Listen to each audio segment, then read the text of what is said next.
Bien, bonjour à tous. Monsieur le ministre, nous nous sommes manqués à Aurillac, malgré la ténacité dont vous avez su faire preuve pour tenter d'atterrir, et c'est une qualité qu'il faut vous reconnaître.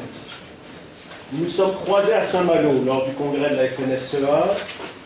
Le temps a manqué pour que je puisse répondre à certains de vos propos sur le secteur laitier qui m'ont, je dois le dire, un petit peu agacé, mais j'y reviendrai.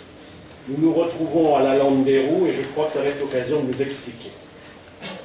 Monsieur le ministre, après notre rendez-vous manqué d'Aurillac, vous avez proposé cette rencontre aujourd'hui, vendredi 1er avril. Comment doit-on l'interpréter? Doit-on y voir malice? Est-ce le jour des poissons? Le premier jour de l'ère des contrats laitiers? Ou bien plutôt au moment où vous lancez le désensablage du Mont-Saint-Michel, le symbole d'un nouveau départ que vous souhaitez pour le secteur laitier, après tant de mois d'inquiétude, de peur et de découragement? Je dois le dire, monsieur le ministre, vous nous avez habitués à la vitesse. Une vitesse que nous avons d'ailleurs parfois interprétée pour de la précipitation. Vous le savez, les paysans vivent au rythme de la nature. Ils préfèrent des évolutions douces que des révolutions.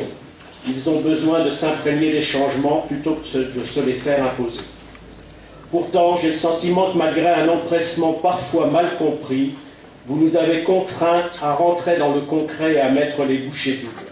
J'y reviendrai dans quelques minutes. Mais commençons par la cause de ces changements. Ce n'est pas la première fois que j'exprime ce regret.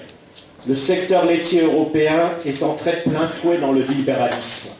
Ce n'était pas notre vision du monde et nous continuons de le dénoncer. La PAC a fait fausse route. Je suis d'ailleurs persuadé qu'un jour, ceux qui président à notre destinée se rendront compte que le balancier est parti bien trop loin. La régulation sera une nécessité dans un monde ouvert. L'anarchie et la spéculation ne pourront faire bon ménage avec les besoins alimentaires de la planète. Et pour assurer la sécurité alimentaire, il faut déjà assurer un revenu stable à ceux qui en sont à l'origine, à savoir les producteurs. À chaque crise, les uns ou les autres y perdent des plumes. Une tension des marchés et le peuple a faim, une déprime et ce sont les paysans qui souffrent et parfois abandonnent. C'est un cercle vicieux qu'il est de votre responsabilité, monsieur le ministre, de dénoncer à l'OMC, au G20 et à Bruxelles. Vous devez absolument convaincre vos collègues pour trouver rapidement des solutions à cette fuite en avant infernale. La politique agricole commune doit retrouver ses racines. Ce n'est pas en les coupant pour raisons budgétaires ou en les peignant en vert pour faire plus écolo-compatible que cela fera une agriculture performante et durable, prête à relever le défi alimentaire de demain. Les éleveurs ont perdu leurs repères, monsieur le ministre, et nous devons tous ensemble leur en donner à nouveau. La politique agricole commune en est le socle essentiel. Ne la sacrifions pas sur l'autel du libéralisme. Je le dis et le répète, nous avons besoin d'instruments de régulation. Des prix qui peuvent varier du simple au double et en très peu de temps, c'est impossible à gérer pour nous. Monsieur le ministre, clamez-le haut et fort à Bruxelles. Et surtout, mon premier reproche, ne faites pas comme mercredi à Saint-Malo lorsque vous avez dit que nous avions maintenant la régulation dans le secteur laitier. Oui, monsieur le ministre, vous vous êtes battu et vous vous battez à Bruxelles sur ce sujet. Vous avez gagné lors de la crise du lait de 2009 quelques batailles. Mais la guerre, elle, est loin d'être gagnée et vous le savez.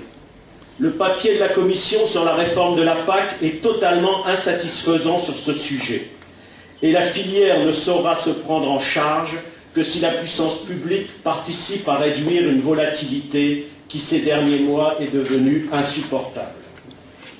Nous sommes cependant obligés d'accepter que les choses ne seront plus comme avant et qu'il n'y aura pas de remède miracle et unique.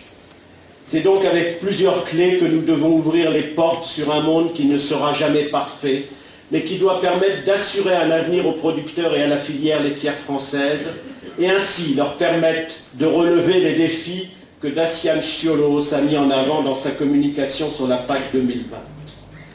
L'une de ces clés est la massification de l'offre. Vous avez inscrit la contractualisation dans la loi de modernisation de l'agriculture et quelques mois après, le décret est paru. Il rend obligatoire la proposition de contrat écrit aux producteurs par leurs collecteurs. Le décret est sorti le 30 décembre dernier pour application au 1er avril, aujourd'hui. Avouez que cela fait court, très court. D'autant que le premier objectif que je crois nous partageons est que ce passage se fasse en douceur et de la manière la plus équilibrée possible. C'est pour cela que nous avons prôné la nécessaire massification de l'offre par l'organisation collective et économique des producteurs. C'est aussi pour cela que nous avons l'impression que vous avez mis un peu la charrue avant les bœufs. Le mini-paquet lait proposé par Dacian Ciolos devrait nous permettre de constituer des structures de taille suffisante pour rééquilibrer notre pouvoir de négociation avec les transformateurs. Mais celui-ci n'est pas encore sorti, ni bien sûr son application française. Cela veut dire que malgré nos efforts pour convaincre et organiser les éleveurs, les premières propositions de contrat sont arrivées sans cet échelon indispensable. Mais cela ne nous arrêtera pas dans notre élan pour regrouper les éleveurs. Notre réseau s'y attelle sur le terrain en tenant un discours de vérité et de réalisme. Avouez que ce n'est pas simple, Monsieur le Ministre, de convaincre tous nos collègues, surtout quand certains nient les réalités ou encore font croire au grand soir où tous les producteurs laitiers européens se réuniront dans la même marmite. Nous avons pourtant la responsabilité d'avancer et d'être prêts le jour où le rempart des quotas s'effacera. Il s'agira alors de gérer collectivement notre production pour être des acteurs du marché et garder l'équité que nous avons toujours défendue. Une autre clé fondamentale est l'interprofession. Je l'ai dit tout à l'heure, vous avez été bien vite en besogne, Monsieur le Ministre, mais vous nous avez piqué au bon endroit. Et je pense que vous pourrez le reconnaître, nous avons nous aussi retroussé nos manches. Les discussions entamées par l'interprofession sur la formalisation écrite des relations contractuelles sont restées en stand-by en 2010 parce que nous n'avions pas réglé un léger détail, celui du prix du lait. Début janvier, nous avons été moteurs pour relancer ces discussions.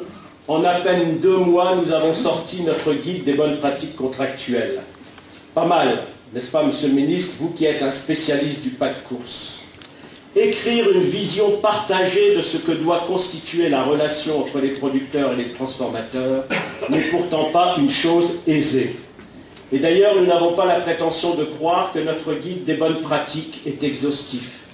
C'est d'ailleurs pour cela que dans la foulée, nous mettrons en place la CIPC, la Commission interprofessionnelle des pratiques contractuelles, qui doit permettre d'enrichir ce guide par les avis qu'elle rendra et surtout d'essayer d'éclairer la filière avec un peu du bon sens qui n'est pas toujours partagé.